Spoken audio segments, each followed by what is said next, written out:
Kom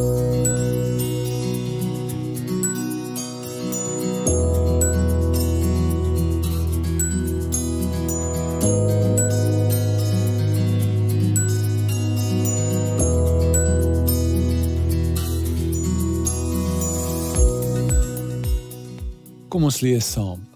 En Herodes het al die owerpriesters en skrifgeleerders van die volk bymekaar laat kom en by hulle navraag gedoen waar die Christus gebore sou word. En hulle het vir hom gesê, te Bethlehem in Judea, want so is daar geskrywe deur die profeet. Toe het Herodes die wyse manne in die geheim geroep en hulle na die tyd van die ster se verskyning uitgevra. En hy het hulle na Bethlehem gestuur en gesê, gaan doen noukeurig ondersoek na die kindjie. En as julle hom vind, laat my weet, sodat ek ook kan gaan en hom hulde bewys. En nadat hulle die koning aangehoor het, het hulle vertrek en kyk. Die ster wat hulle in die ooste gesien het, gaan voor hulle uit, totdat hy kom en bly staan bo die plek waar die kindjie was. En toe hulle die ster sien, het hulle hom met groot blydskap verheug. En hulle het in die huis ingegaan, die kindjie by Maria sy moeder gevind, neergeval en hom 'n hulde bewys. Tot sover. Ek wil jou 'n raai gee. Wat is die eerste ding wat mense doen as hulle 'n tydskrif ontvang? Nou hier is dit. Baie mense, tot amper 50%, gaan dadelik na die gedeelte toe, wat die sterre voorspel. Wat met hulle kan gebeur. Ek weet nie of jy een van hulle is nie. En nou met die social media en die verkope van tydskrifte wat af is, het hierdie hele tendens nog groter geword. Met al die toeps en al die moontlikhede wat daar nou is, om na die sterre te gaan vir voorspellings. En baie interessant, die jonger mense, die generasie Z en die millennials, meer as 50%, besoek hierdie webwerwe gereeld. En dit begin natuurlik met 'n onskuldige nuuskierigheid en vermaak, jy weet, wat sê dit van jou? Gaan jy iemand ontmoet? Maar dan gaan dit oor na 'n gereelde besoek toe. En baie vind dan dat hulle selfkennis opdoen. En dat dit in selfkennis help jy om beter selfsorg toe te pas, te dra by tot geestesgesondheid. En dit is 'n vorm van spiritualiteit. En dan ontmoet hulle natuurlik mense. En as min dinge wat so lekker is om mense te ontmoet en uit te vind, maar hier is mense wat net soos ek is. Jy kry hulle en jy sê, jy ook. Ek het al begin dink daar's fout met my. En nou besef ek daar is nie, want ons voel dieselfde. Ek onthou op sonnaarskool. Hierdie sonnaarskoolonderwyser ons gemaan. Christene doen dit nie. En hy het Deuteronomium 18 vers 10 tot 12 aangehaal en gesê, dis teen die wet van die Here dat die sterre geraadpleeg sal word rondom lyding en selfkennis.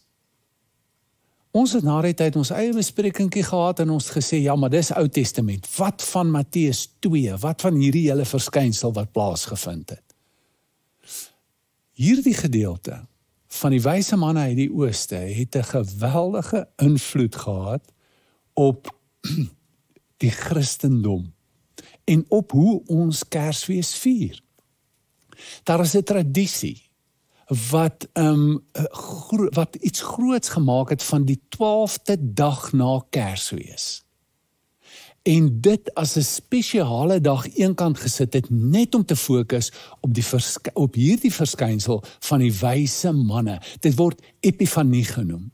Meeste van ons is nie deel van so 'n tradisie wat dit sal vier nie. Maar die ander groot invloed is die ligte.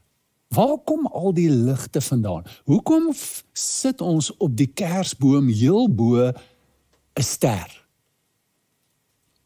Dis gebore uit hierdie verbeelding dat dit 'n fees is van sterre, van ligte.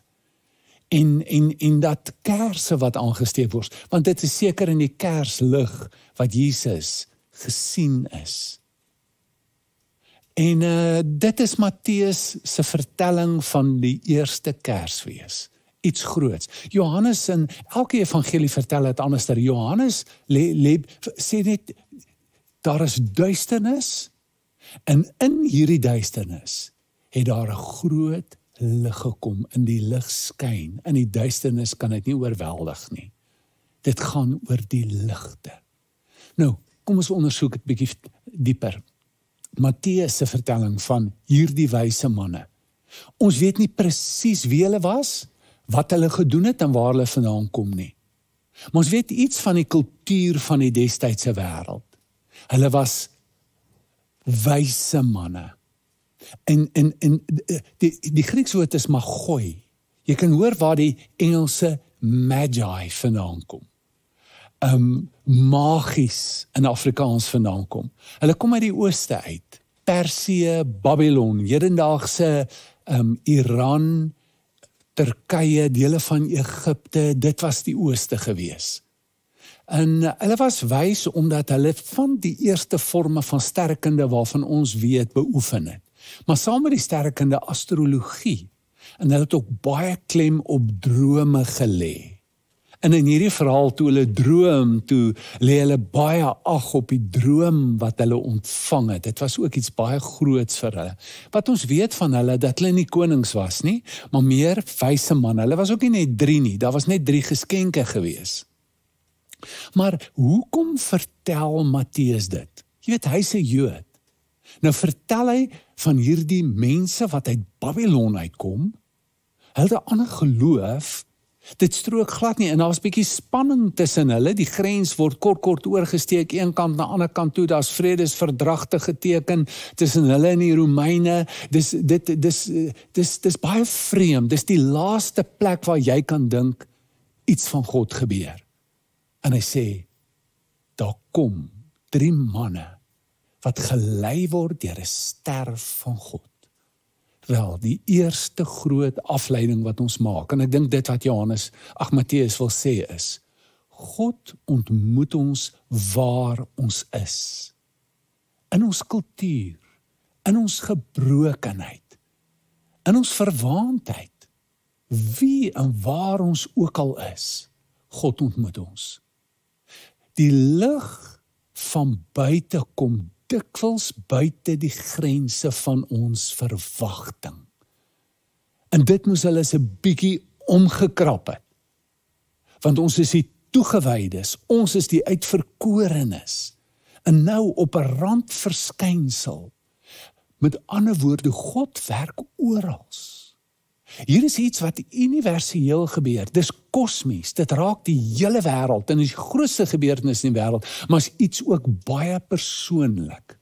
Dit gebeur met hierdie wyse manne. Nou, ons kan natuurlik nie hierdie gebeurtenis as normatief bestempel nie. Met ander woorde, ons kan nie sê omdat God dit gedoen het, is dit hoe God werk nie. Kyk, dit is die groot probleem wat ons dikwels het. As dat God op 'n manier met ons gewerk het, stig ons sommer 'n kerk. Want dit is hoe die Here werk. Want ek is niks besonders nie en dit is hoe hy met my gewerk het. God is vry. En hy werk vir almal van ons. Verskillende maniere, veral in die beginstadium as hy na ons toe kom. En daarom kan ons nie sê dat dit die manier is waarop God werk nie. Die Here het byvoorbeeld deur 'n donkie gepraat. Hoekom maak ons dan nie, hoekom stig ons nie die donkiekerk nie?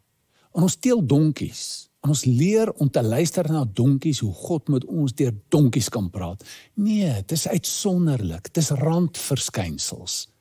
En die ster was nie genoeg nie. En dit gaan in hierdie verhaal eintlik vir Matteus nie oor die verskynsel van die ster nie. Die ster kon hulle Jerusalem toe vat, maar die skrif was nodig om hulle by Bethlehem uit te kry, sodat hulle by Christus kon kom. So die ster is nie die groot ding nie. Daar is ook die geneigtheid vandag, deur sterrekundiges en veral sterrekundiges wat gelowiges is, om te probeer bewys dat hierdie verskynsel wetenskaplik verklaar kan word. Dat daar 'n belyning plaasgevind het in die tyd van die geboorte van Jesus. Van Jupiter, en in Babylon weet ons, was hy bekend gestaan as Charu, en dit was ook die ster wat geassosieer is met die koning, en Jupiter, Saturnus en Venus, wat bekend gestaan het as die aand en die môre ster, het van hulle perspektief af, van Babylon af, as jy daarna kyk, in 'n lyn gekom, een geword, en een groot ster het geskyn. En hulle meen dat daardie verskynsel verklaar was dat daar 'n koning gebore sou word. Nou dit is astrologie. Die sterrekunde is die wetenskaplike navorsing van die sterre. Hulle posisionering, beweging en hulle bestaan en wat by hulle gebeur. Maar in astrologie word daar iets anders aan die sterre se posisies toegeskryf. Daar word gemeen dat jy self kennis kan opdoen deur die studie van die sterre en die sterre wat verwant hou met jou en dat jy gelei kan word daardeur. Dis astrologie. Johannes Kepler het gekom en ook getoon dat in daardie tyd 'n supernova daar was, dat daar 'n verspierende ster was en dit kan dalk die verklaring wees vir die ster wat beweeg het tot bo op en by die plek waarheen hulle moes gaan. Maar hier is die ding, Matteus noem nie die ster nie. En die Bybel is nie 'n wetenskaphandboek nie. En al is dit so, dat dit 'n wetenskaplike grond het van wat daar gebeur het, is dit nie die boodskap van Johannes nie. Die boodskap van Johannes is, dat God met ons werk, waar ons is, en dat dit 'n reis is saam met hom, om uiteindelik by Jesus uit te kom. En daarom is die groot ding nie die ster nie, kan ek sê, selfs nie die Bybel is die groot ding nie. Dat die Bybel se doel is om ons by Jesus uit te bring. Jesus sê dit, Matteus 5. Hy sê, Johannes 5, hy sê, daar by vers 39 rond, hy sê, te vergeefs ondersoek julle die skrifte asof julle daarin die saligheid het, terwyl dit van my getuig. As jy by die Bybel uitgekom het, het jy nog nie by Jesus uitgekom nie. Die Bybel is 'n middel tot 'n doel. Dis om by jou, by God uit te begin. So hier begin die storie. Met reisigers, wat 'n vreemde verskynsel in die natuur waarneem. En hulle raak bewus. Te midde van die politiek, die Romeine, en die ekonomie, die kulturele botsings en verskille wat daar is. Dit was 'n baie volatile, dit was 'n onrustige tyd om in te leef en om in te wees, 'n onseker tyd. En hulle sê, in die midde van dit alles, gebeur daar iets wonderliks groot. Baie sien nie die sterre nie. Baie sien dit, maar dit maak nie saak aan hulle nie. Hulle skenk geen aandag nie. En dis die eerste ding wat ons sê, dis nie genoeg om bewus te raak nie. Ons lê dikwels groot klem op bewuswording, en dan sê ons, hy's te onbewus, ons moet meer bewus raak. Maar het gaan nie net om bewuswording nie. Dit gaan om aandag te skenk aan dit waaroor jy bewus word. Want die groot doel is integrasie. Die groot doel is die skepping van 'n nuwe bewussyn waarmee jy kan leef. En daarom is na die bewuswordingsklem van Matteus daar nou 'n klem op skenk aandag. Kyk na hulle het aandag geskenk. Hulle het rondgegaan, hulle het gevra. So die eerste groot ding is, kyk. Dit is 'n opdrag wat gegee word aan almal vir wie Matteus nou skryf. Hy sê, kyk. Jy weet, net die daad van aandag skenk is eintlik gebed. Jy het dit vir Mary Oliver gevra, wat sê jy van gebed? Toe sê sy, ek weet nie baie van gebed nie, maar ek weet om aandag te skenk. En wat sy eintlik daardeur gesê het, is dat ek dink gebed is om aandag te skenk. Jy word soos dit waarna jy kyk. Rob Bell het gesê dat dat om aandag te skenk is 'n morele daad, want dit vorm jou siel. Skenk aandag. Skenk aandag soos hulle aan die tekens en die wonders wat plaasvind in jou lewe. Nou wat is die wonders? Die wonders is die goed waaroor jy wonder. Jy weet, soos 'n ster wat verskyn en dis vreemd, dis anderster. Baie van ons sê die aand, yes, dit was 'n vreemde ding in ons droom en ons slaap. Jy weet, 'n teken, 'n wonder kan 'n teken wees. Dis 'n aanduiding, soos 'n pad aanwyser. Is 'n teken, dit wys vir jou die pad. Dit sê vir ons dat God in ons lewe besig is om te werk. Ons almal. Nou baie van ons lewe nie met 'n hoë simboliese waarde nie. Ons kyk net bloot fisiologies na goed. Maar agter die fisiese is daar die psigiese. Ek meen, iemand het gevoelens. Dis nie net wat hy sê nie, dis met watter stemtoon dit sê. Dis hoe hy dit sê, met watter trane hy dit sê, met watter konteks hy dit sê. Dit gaan baie meer as net die fisiese. So baie van ons kan die psigiese ook erken en herken. En jou lewe is voller, groter, beter. Jy het 'n groter greep op realiteit en wat werklik is, maar daar's nog 'n groter realiteit. Dis God. En dis om met die oë van die hart te kan kyk. En dit is waar simbole inkom, waar gebeure simbolies verklaar word, waar jy deur simbole verstaan en agterkom en interpreteer wat besig is om met jou te gebeur. So praat ek hierdie week met iemand en hy het rugpyn. Hy het 2 wervels wat kussentjies verweer is. En hy sê dit is nou wat hulle gaan doen daarmee, maar weet jy wat, ek dra ook te veel in my lewe. Ek dra te swaar. Dis 'n groot emosionele ding waarvan hy daar praat. En hy koppel en hy sê, wanneer ek agterkom, ek het hoë stres, dan kom my pyn na vore. Daar's 'n direkte verband tussen my pyn in my rug en soos iets fisies, dis iets psigies. Hy sê maar, in hierdie pyn identifiseer ek so met die pyn van Christus. En met die tyd waar daar geen pyn sal wees nie. Hier praat hy Paschal Mysterie. Hier het hy 'n simbool van die lyding van Christus en 'n identifisering met die lyding van Christus. Dit is 'n hoër simboliese waarde waarmee hy leef. Hy sien ander goed.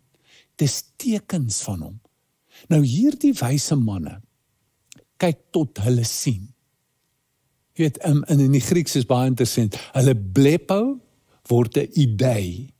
Kyk, baie kyk, maar hulle sien nie. Hulle kyk ook totdat hulle sien. So die hele daad van om te staar, om te aanskou, is om binnekant te reflekteer daaroor, te wonder daaroor, dalk verwonder te wees daaroor, nie alles te kan verstaan daarvan nie. Deur hierdie proses gebeur iets met jou. Hulle gaan rond, hulle vra, hulle soek. Dit is eintlik 'n onderskeiding. Wat is eintlik hier in die gang? En terwyl hulle besig is met dit, en eintlik al op 'n plek kom wat hulle nou nie weet meer verder nie, toe kom dit tyd vir die skrif. En die skrifgeleerders lê die skrif vir hulle uit. En hulle harte word vervul met blydskap toe hulle dit sien, toe hulle dit hoor. Luister hier wat sê Petrus. Hy sê, en ons het die profetiese woord. En wat? Hy praat van die woorde van die apostels. Vir ons kan sê dis die Nuwe Testament en die woorde van die profete is die Ou Testament. Hy sê dit is 'n woord wat baie vas is. Hy sê waarop julle tog ag moet gee. Gee ag op dit, op die skrifte. Soos op 'n lamp wat in 'n donker plek skyn. Jy's in 'n donker plek in jou lewe, in hierdie wêreld. Maar daar skyn 'n lig. Kan jy dink aan die woorde van Johannes? Hy sê, totdat die dag aanbreek, totdat die grootste ster in ons sonnestelsel, die son, opkom, dan word dinge helder, dan word dinge duideliker. En die môrester, Venus gaan op in julle harte. Dis natuurlik beeldspraak. En ek dink dit sluit aan by die beeldspraak van Matteus. Weet jy, en dis interessant, waar Babylon groot klem lê op Jupiter, word groot klem gelê in die destydse Christene op die Moorester. Dit is die helderheid wat in jou hart sal inkom. So, hier is die soort lewe. Jy's besig met baie goed buite jou. Maar dan moet jy ook let op die dinge wat binne in jou is. Jou reaksie op die dinge wat buite is. Maar ook op die dinge wat vir jou gegee word en wat in jou binneste kom lê. Kyk wat gebeur met die wyse manne uit die ooste uit. Hulle beleef harmonie. Hulle bring dit wat buitekant gebeur by dit wat binnekant met hulle gebeur. Hulle word baie bly toe hulle die ster sien en toe hulle die woorde hoor van die skrifgeleerdes. Dis 'n osmose wat plaasvind, dis 'n integrasie wat plaasvind, wanneer jy ag gee. Dis 'n tydsame, wanneer jy mediteer, wanneer jy dink, wanneer jy spasie skep, wanneer jy oor hierdie interessante goed wat so uitstaan in jou lewe bietjie dink, dan vind daar 'n groot ding in jou. Dikwels kom die intuïsie na vore, die verlange, drome word gebore. So wat doen jy? Is jy geneig om buite vasgevang te word? Jy het nie tyd nie, jy het nie spasie nie, jy is afgesny van jou binnekant, en jy's opgeneem, miskien met die donker goed van Babylon, en van Rome, die hele stelsel waarin jy vasgevang is. Jy weet, Herodes is 'n baie interessante persoon. Hy het die openheid om die ster te kan ontvang. En hy het ook die skrifte. En hy het hierdie ontwaking, hierdie nuwe bewuswording. Maar daar's geen harmonie nie. Hy kan nie integrasie bring nie. Hy kan nie gee wat dit hom vra nie. Hy kan dit net gebruik.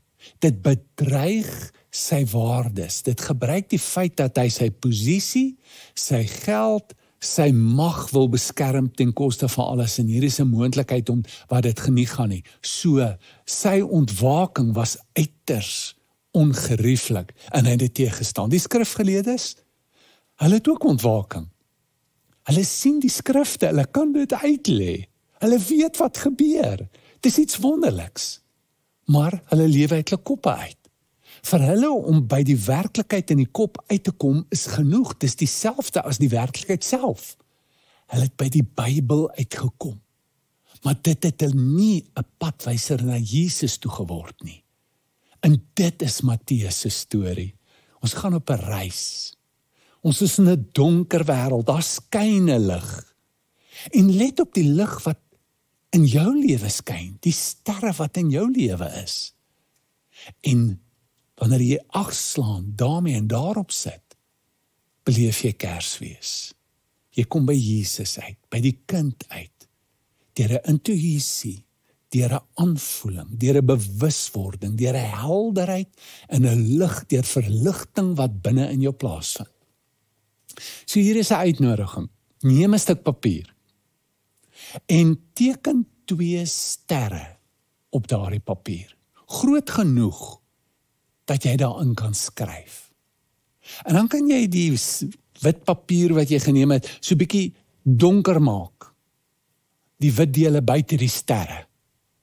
En dit is die wêreld waarin ons leef. Dis die ruimte waarin jy jouself vind. En nou word jy uitgenooi om na 3 groot ervarings in jou lewe te let. Die eerste een is die duisternis. Wat se duisternis bevind jy jouself in?